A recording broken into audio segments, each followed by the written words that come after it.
Zelda and Ivy, the Runaways.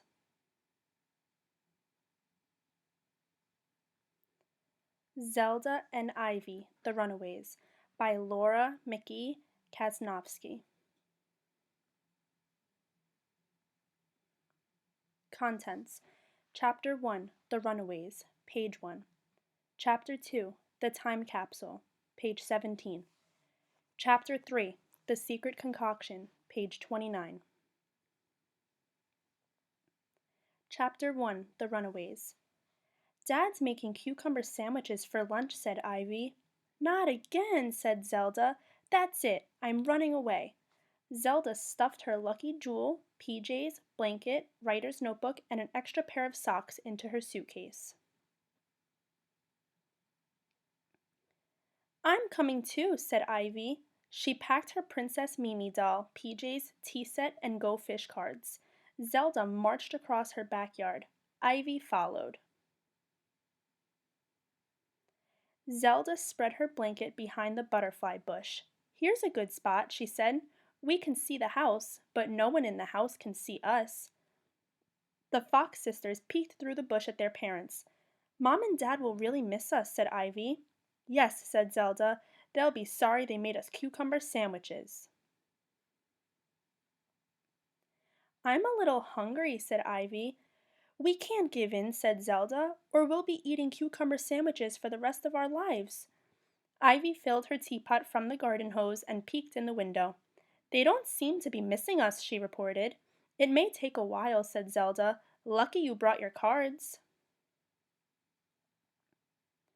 Zelda and Ivy played 14 hands of Go Fish. Still, their parents did not come looking for them. "I wish we had cookies," said Ivy. "Be tough," said Zelda. "We may have to sleep here tonight." The Fox sisters put on their PJs and waited for dark. To pass the time, they decorated the edge of the blanket with pussy willow puffs. They figured out their names backwards, Adles and Yevie. They wrote a 2-chapter book about a worm named Philip. When they finished, they could hear their parents talking and laughing in the kitchen. "We should have left a note," said Ivy. Pretty soon salsa music drifted out the window.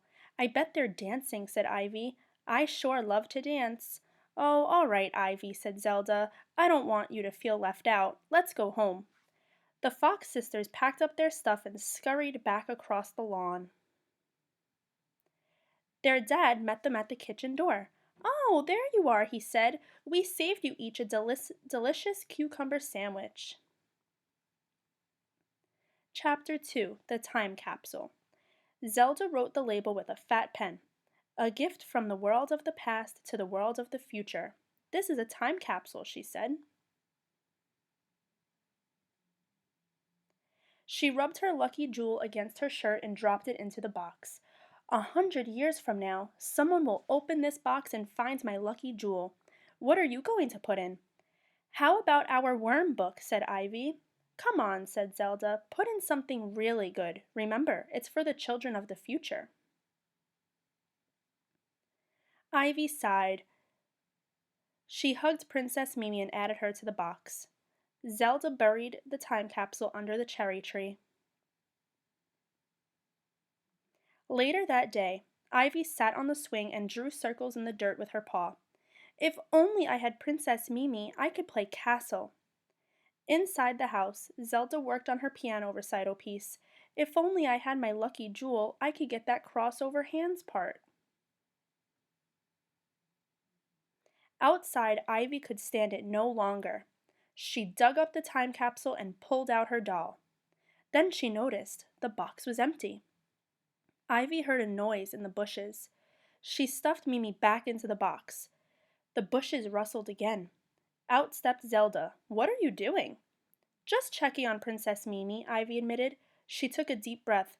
"Zelda, your lucky jewel is missing!"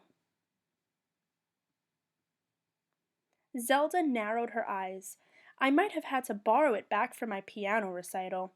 Ivy opened the box again. "I need Princess Mimi back too." Zelda nodded.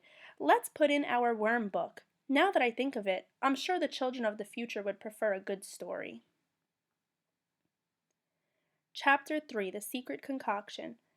Early one morning, Zelda sat down to write a haiku poem for her grandmother. Ivy came in shaking a jar of liquid. "What's that?" asked Zelda. "I'm making a secret concoction," said Ivy. She poured in some orange juice. "You should add glue," said Zelda. "I don't think so," said Ivy. She mixed in a mint leaf and an eyelash. "Put in cinnamon hearts," said Zelda. "Make it a love potion." Ivy screwed the top back on the jar. "No," she said. "What are you going to do with it?" asked Zelda. "We'll see," said Ivy. She gazed at the jar. She wasn't sure herself. Zelda went back to her haiku. She rubbed her forehead with her lucky jewel. She cracked her knuckles. "Rats," she said. "I'm stuck." "Why not take a break?" asked Ivy. Ivy opened a bag of Nutty Crunchies and gave a handful to Zelda. Then she popped one into the jar. Zelda sat down again. "I will finish this poem if it's the last thing I do." Eugene came over to play Go Fish with Ivy. They were on their 8th game when Zelda jumped up and stomped away. "I give up," she said. "Zelda is having a hard day," said Ivy. "She's out of ideas." "I know what she needs," said Eugene. "Creative juice. Creative juice gets the ideas flowing." "So what exactly is creative juice?" asked Ivy. "I'm not sure," said Eugene. "It's a secret concoction." "Perfect," said Ivy. Eugene and Ivy got to work. When Zelda came back downstairs, Ivy handed her a present. "Open it," said Eugene. Zelda tore off the paper and read the label. "Creative juice. How does it work?" Ivy sprinkled the creative juice on Zelda's head. Some of it spilled on the journal as well. "My poem is ruined!" wailed Zelda. She threw herself down on the floor.